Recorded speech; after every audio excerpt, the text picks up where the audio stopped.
This is Cerebral Cinema. Movies of the mind. Petri Wine brings you Basil Rathbone and Nigel Bruce in the new adventures of Sherlock Holmes.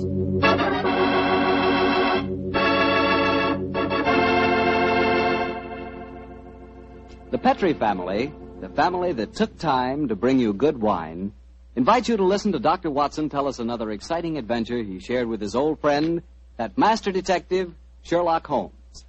And as for me, well, I'd like to tell you the easiest way I know to get the reputation of being the perfect host. Next time friends come over for dinner, before you sit down to the table, serve glasses of Petri California Sherry. Petri Sherry is the best beginning a good meal ever had.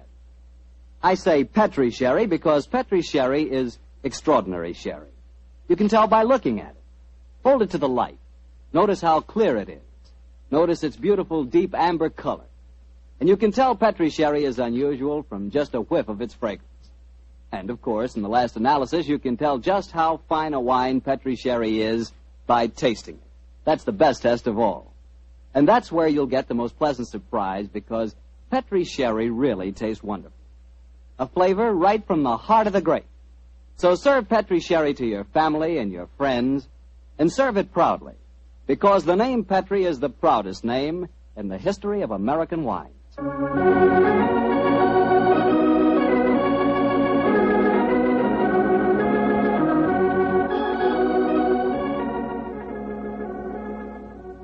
And now I'm sure our good friend Dr. Watson's expecting us. Let's not keep him waiting. Come in. Good evening, Doctor. Good evening, Mr. Bartell. You'll forgive me if I don't get up, won't you, my boy? Of course, Doctor. What's the matter, a touch of rheumatism? No, I've played 18 holes of golf today. I hope that when I'm your age, Doctor, I can be half as sprightly. Oh, it's very nice of you, but if you don't mind, we won't discuss the question of my age. So draw up your chair, make yourself comfortable. I'll get on with tonight's new Sherlock Holmes adventure. Well, from the hint you gave us last week, it sounded like quite a spooky story. It was, Mr. Bartell. It certainly was. Towards the end of November in the year 1895, a dense yellow fog had settled down over London. For 4 or 5 days, it was impossible from our rooms in Baker Street to see the outline of the houses opposite. A real London pea souper, huh, Doctor? Yes, my boy, and it became most depressing. The first day, Holmes had spent in cross-indexing his huge book of criminal references. The second and third had been patiently occupied with a subject which he had recently made his hobby, the music of the Middle Ages. But when on the fourth day, on pushing back our chairs after breakfast, we saw the greasy, heavy brown swirl still drifting past us and condensing in oily drops upon the window panes, Sherlock Holmes' impatient and active nature could endure this drab existence no longer. He paced restlessly about our sitting room, chafing against the inaction. After several minutes of these perambulations, he turned to me and spoke. Anything of interest in the paper, Watson? There's news of a revolution, of possible war, and of an impending change in the government. Nothing to interest you, though. No crimes of any importance. The London criminal is certainly a dull and unenterprising fellow these days. Look out of the window, Watson. See how the figures loom up, are dimly seen, and then blend once more into the foggy depths. What a day for a thief or a murderer. He could roam London as the tiger does the jungle, unseen until he pounces, and then evident only to his victim. That's a cheerful thought, I must say. Hello. I wonder who that is. Probably a visitor for Mrs. Hudson, or perhaps the local plumber has finally condescended to pay some attention to the faulty gas jet in our hallway. I don't think you're right on either count. I can hear Mrs. Hudson's footsteps on the stairs. Come in. Come in. Yes, Mrs. Hudson, what is it? Oh, excuse me, Mr. Holmes, but there's a gentleman to see you. Says it's most important, and he asked me to give you this card. Oh, thank you. Oh, Mortimer Harley, eh? Show him up, please, Mrs. Hudson. Very good, sir. Mortimer Harley, and who's he? I've not had the pleasure of meeting him personally, but I'm quite familiar with his scientific reputation. Scientific? In what does he specialize? Oh, I suppose one might refer to him as one of the greatest authorities on all matters connected with the occult. You mean the fellow dabbles in supernatural stuff and all that sort of thing? I mean, my dear Watson, that Mortimer Harley is an extremely intelligent man with a thoroughly comprehensive and scholarly knowledge of his field and an intense belief in the existence of the supernatural force. Here he is to speak for himself. Oh, come in, Harley. Thank you, Mrs. Hudson. You're Mr. Sherlock Holmes? Yes, sir. This is my colleague, Dr. Watson. How do you do, Mr. Holly? How do you do, Doctor? Won't you sit down, sir? Thank you. Well, you fellas are probably wondering who I am and what's brought me here. Well, we're not wondering who you are, Mr. Holly. My friend Holmes was just telling me of your scientific eminence. I'm flattered that you know of me, Holmes. Just the same, you're wondering why I'm here. Naturally, sir. Well, since you know I'm a student of the occult, I'll get right down to my problem. Mr. Holmes, have you ever heard of the Headless Monk of Trevennis Chapel? Oh, yes, indeed, Mr. Holly. An apparition to be counted among our more intangible national treasures, I should say. I'm sorry to appear stupid, but I have never heard of the Headless Monk of whatever it is, Chapel. Well, then, let me tell you about it, Doctor. Yes, I wish you would. Trevennis Manor in Cornwall was once an abbey. It was expropriated during the reign of Henry VIII, and several of the monks were killed in some of the minor difficulties attendant on such an act. But one of the murdered monks, a certain Brother Hugh, the chapel organist, was persistent. He still haunts the chapel today. He still plays the organ, and since he was beheaded, he always appears headless. Charming little legend, Mr. Harley, but you don't expect us to believe it's anything but a legend, surely. Ah, skeptic, eh? How about you, Mr. Holmes? I'm extremely curious to know why you come to see me, Mr. Holly. I'll tell you why. I have a rare opportunity to investigate the phenomena. You see, the son of an old friend of mine, a young fellow by the name of Leonard Miles, is secretary to the owner of Trevennis Manor. He asked me to stay there, and I find the invitation irresistible, particularly since the phenomena have curiously increased of late, Mr. Holmes, almost as though some more mortal agency were motivating them. Oh. Now I see why you've come to me, Mr. Holly. I knew you would, Holmes. You see, I'm like my good friend and fellow investigator, Carnacki. I believe in being prepared to meet phenomena on either the natural or the supernatural plane. If the phenomena are real, then they fall legitimately in my field. Whereas if, as I'm sure you suspect, they are being contrived by human forces, then you think that's more in my department, eh, Holly? Exactly. Well, what do you say, Holmes? A little trip to Cornwall would be a nice few days. We'd probably escape the fog down there. Ah, the places with the weather, Watson. What? I'm much more concerned with the fog that surrounds the appearances of the Headless Monk of Trevennis Chapel. And Mr. Harley, I accept your invitation with pleasure. There's still time to catch the Cornish Express. We can be at Trevennis Manor before the moon is up.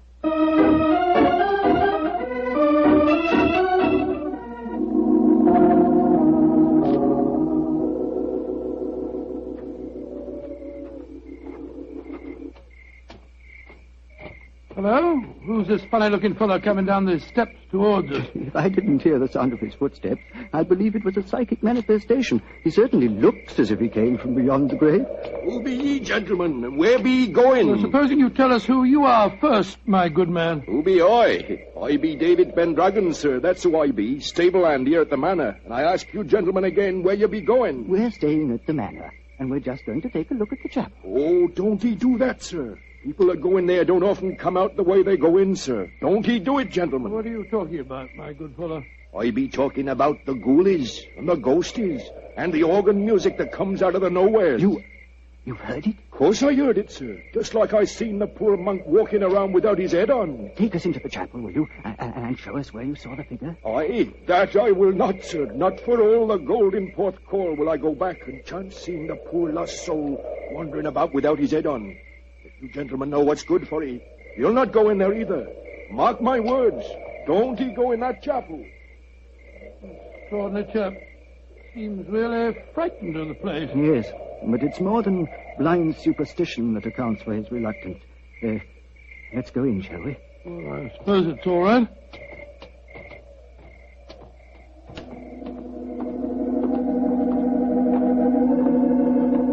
Great Scott! Listen to that. The organ. The ghost's playing it. We're extremely fortunate. A psychic manifestation as soon as we enter. Remarkable. Psychic manifestation. Rubbish. Look who's sitting at the keyboard. It's Holmes. Holmes! What's the matter, Watson? What's the matter? You frightened us to death, didn't he, Holly? Well, speaking for myself, Doctor, it disappointed me. I thought it was a genuine phenomenon. What do you think you're doing, Holmes? I thought you were still behind us. I'm sorry if I frightened you, Watson.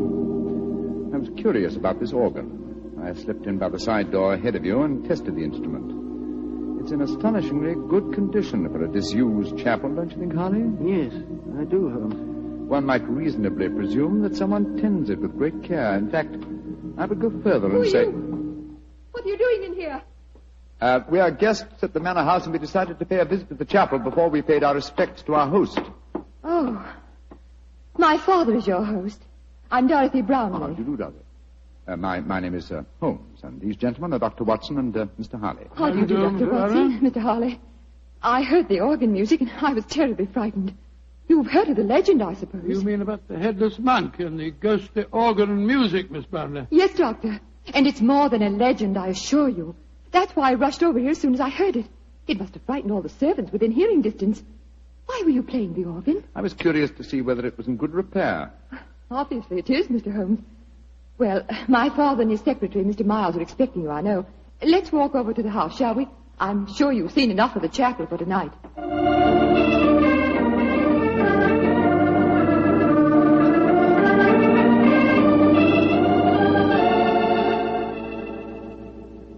Father, this is Mr. Sherlock Holmes and Dr. Watson. How do you do? How do you do, sir? How do you do? This is my secretary, Leonard Miles. How do you do, Mr. How Miles? do you, Mr. Holmes, Dr. Watson. I'm afraid Mr. Brownlee is rather angry with me. I hadn't told him that you were an expert on psychic phenomena, Mr. Harley. I fail to see why the knowledge of that fact should make you angry, Mr. Brownlee. I don't want you ferreting about into this so-called ghost business. There's been enough trouble in the neighborhood already. It's almost impossible to keep servants, and these Cornish people are incredibly superstitious. You haven't seen the ghost yourself, Mr. Brownlee? Oh, of course not. There isn't any ghost, I tell you. You heard the mysterious organ playing? No, I haven't. And I don't want to talk about it anymore. Yes, what is it? David Pendragon at the door. He's very anxious to see you, sir. Pendragon? Oh, very well. Tell him to come in. Yes. David? What does he want, I wonder? That's the fellow we met outside the chapel, isn't it? Yes, quite a colourful character. Oh, he's a superstitious old fool, if you ask me. But he is a good groom. Yes, Pendragon, what is it? Begging your pardon, sir, but there'll be trouble at the chapel again tonight. I says to myself, David, 'tis your duty to go to the master, I says. Never mind. What's the trouble? As the moon was hanging low tonight, sir, I hears the organ a-playing. But that was Mr. Holmes, my good man. Aye, that's what he thinks, maybe. But what I says to myself is, what made him play the organ? Then this very night, I saw the Headless monk. With my own eyes, I saw that poor soul with his head off, wandering in the moonlight. I saw that, sir, with my own eyes, I did. Oh, get out of here, you blithering old fool. And I'm warning you. If I hear any more nonsense about this ghost, you'll lose your job, you understand? Now, come along, be off with you. Aye, sir, begging your pardon, sir. Come on, I'll give you chaps a drink. Mr. Brownlee seems absolutely rabid on the subject of the ghost, eh? Yes. Suspiciously so. Wonder what he's trying to hide. Whatever it is, I don't think you'll be successful. In your profession, Holmes, you know that murder will out. It's true in my profession also. Try to suppress them as you may, gentlemen. Ghosts will out.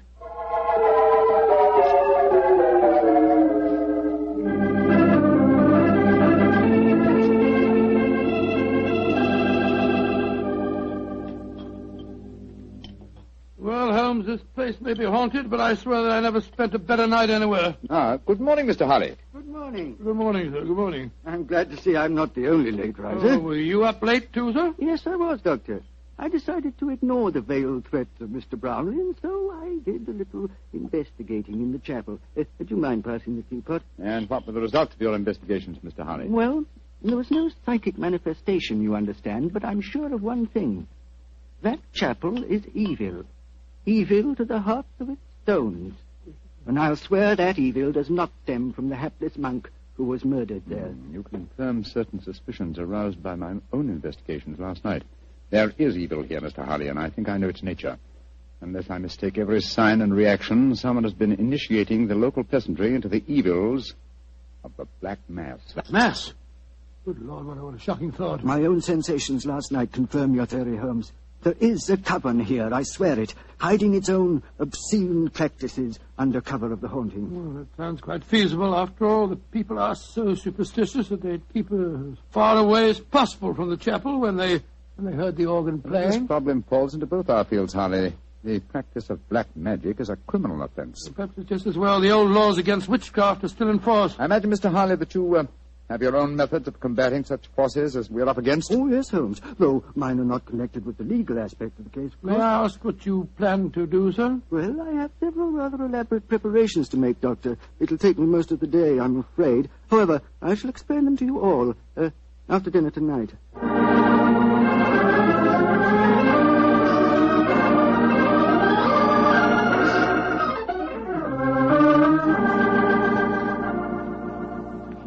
It's very pleasant to sit here after a good dinner with a superb brandy at one's elbow and listen to the piano being so charmingly played. You're very kind, Want to play something more, Miss Brownlee? I'd love to. Are you enjoying your stay down here, Oh, Mr. very Holmes? much, thank you. Both Mr. Harley and I have found the local folklore extremely interesting. I say, you fellows haven't been investigating the haunted chapel business again, have you? Now, look here. If you have, I shall be very angry. It's abusing my hospitality. I told you distinctly I didn't want any more talk of ghosts. We are not talking of ghosts, my dear Mr. Brownlee. I have something even more important that I must fight now. It's possibly a little hard to imagine me as a crusader. Me, the stooped little man, beside the four of you, as toweringly tall a quartet of men as I have ever faced. And yet, I am your St. George. What on earth are you talking about, sir? I'll tell you in secrecy. This mustn't reach the ears of the peasantry.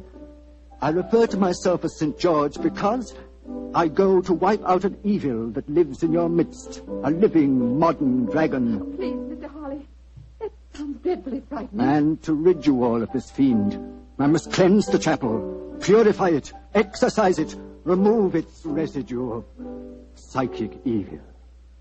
That, gentlemen, is my mission tonight. Dorothy! She's fainted. Get some smelling salts, quickly! I'm afraid you were a little too graphic, Mr. Harley. I'm sorry if I frightened the young lady, but I'm sure that after tonight she will have no further grounds for fear in Trevennis Manor.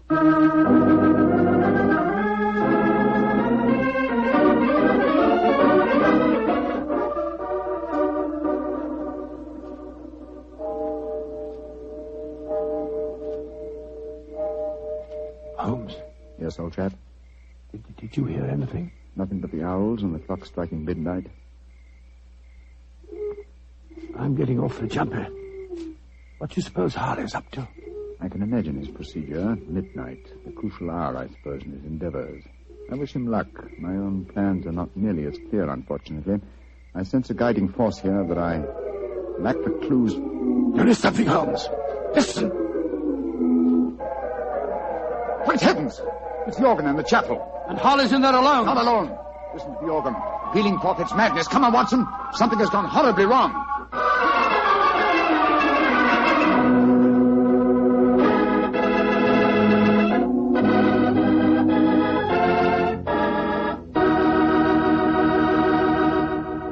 You'll hear the rest of Dr. Watson's story in just a second. You know, a moment ago I told you how much I thought you'd like Petri California Sherry, but I didn't tell you that Petri Sherry is the all-round, all-American wine. You can not only serve Petri Sherry before dinner, it's good after dinner, too. And, of course, later in the evening when you're listening to the radio with some friends, a glass of Petri Sherry is just the thing. And say, Petri makes two kinds of sherry, the regular and Petri Pale Dry. To make sure you get the one that you like best, do what I do. Don't buy one, buy two. But remember, always buy Petri. Dr. Watson, that was a heck of a place to break off your story. Then let us continue it as speedily as possible, my boy. As soon as we heard that devilish organ music, Holmes and I rushed out of the house and raced in the moonlight down the path leading to the ruined chapel. By the time we reached the entrance, the organ music had ceased, and the tall, gangling figure of David Pendragon was standing in our path. You gentlemen be wanting it this Never time of mind night. that. What are you doing here? I be here because the gentleman gave me 5 shillings to stand outside here and see that no one disturbed him. That's why I be here. And nobody did come or go. He still be there, he be. But when you heard that organ music, why the devil didn't you go in? Organ music? I heard no organ music, come on, sir. Watson.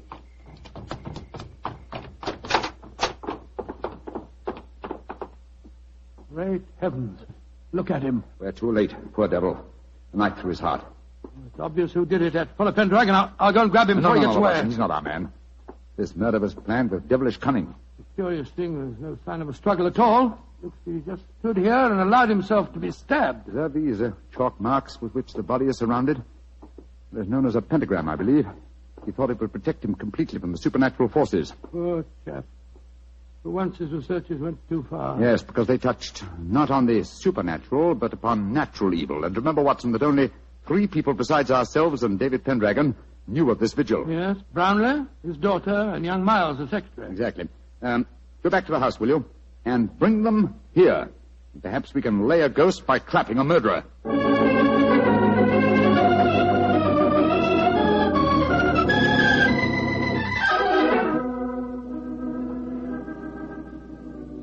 And that's all I know, Mr. Holmes. Well, you've not established much so far, Holmes.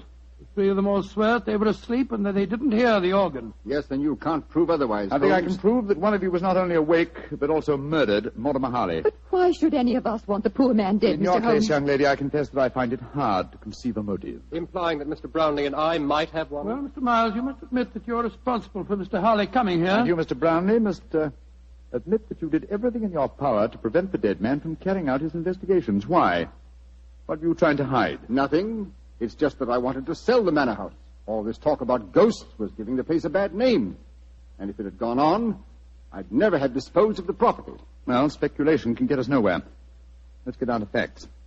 Is there any other entrance to this chapel besides the 2 doors? None. Oh, there was an old smuggler's cave which came out near the organ loft, but Father had it bricked up some years ago. I had to. The tourists kept crawling in. Go and examine it, will you, Watson, old chap? All right, you are, Holmes. If you don't mind my saying so, Mr. Holmes, it seems obvious who did this murder. You told us David Pendragon admitted that no one went in or out as he stood guard. He must have done it himself. Oh, the man's half-witted. And superstitious. He might have killed Mr. Harley because he was attempting to interfere with the ghost. And then played the organ to celebrate the occasion? I think you overestimate David Pendragon's capabilities, Miss Brownlee.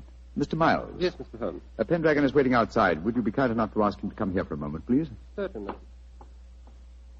Why don't you find out, Watson? Well, it's easy to see where it was bricked up, but it's a solid wall now. No one could get in that way.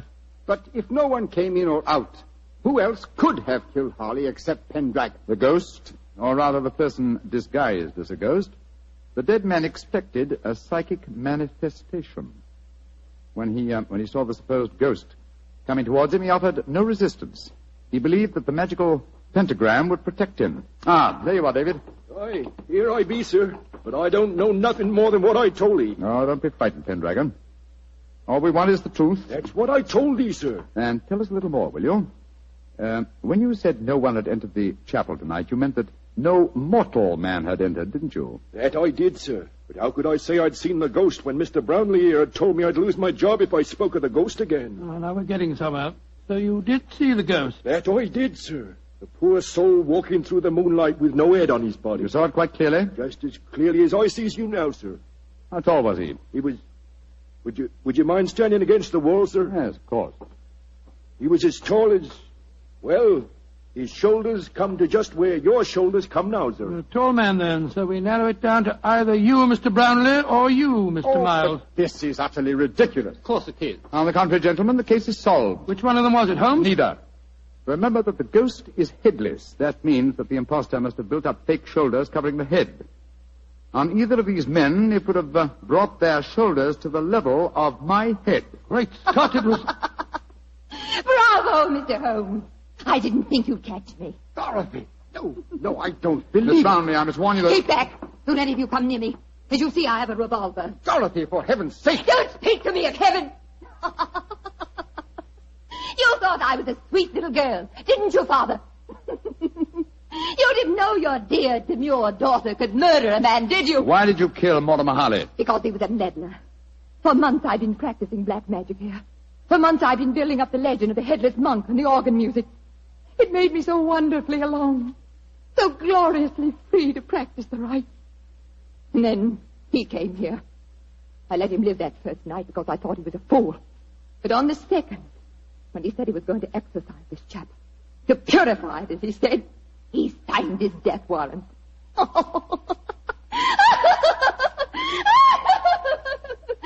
you could have seen his face, if you could only have seen his stupid, startled face as I plunged the knife into him. Dorothy! He bled so beautifully. Holmes, she's mad as a hatter. What are we going to do? Brownlee, give me that revolver. And let you take me to prison or an asylum? No, you'll never catch me. She's backing up the stairs leading to the organ loft. Dorothy, come back! Don't try and follow me. Look out! The railing's behind you. and turn my head. Oh, no, Mr. Holmes,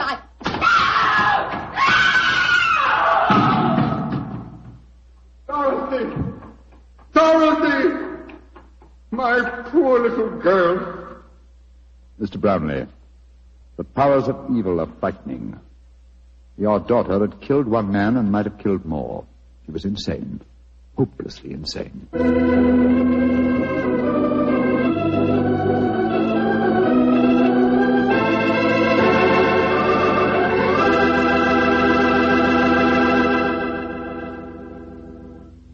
Well, Doctor, that was quite an exciting story.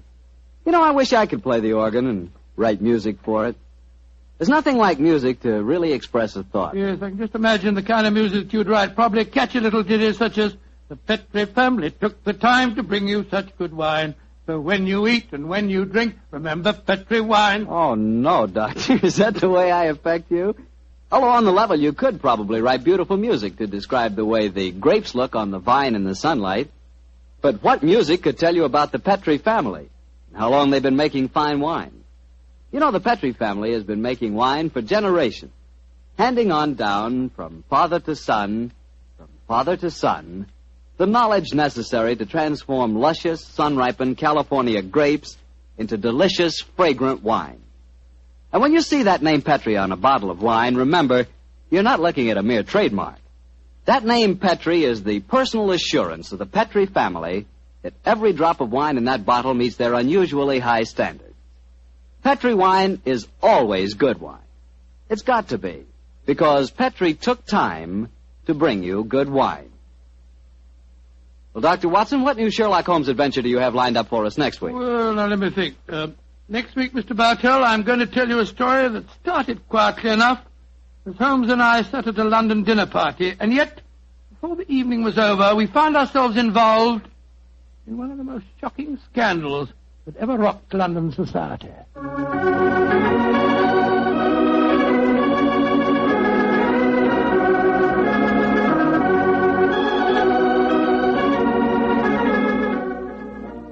Tonight's Sherlock Holmes adventure was written by Dennis Green and Anthony Boucher and was suggested by an incident in Sir Arthur Conan Doyle's story, The Adventure of the Devil's Foot. Music is by Dean Fossler. Mr. Rathbone appears through the courtesy of Metro-Goldwyn-Mayer, and Mr. Bruce through the courtesy of Universal Pictures, where they are now starring in the Sherlock Holmes series.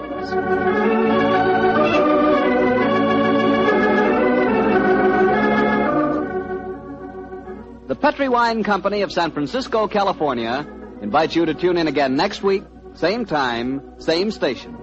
Sherlock Holmes comes to you from our Hollywood studios.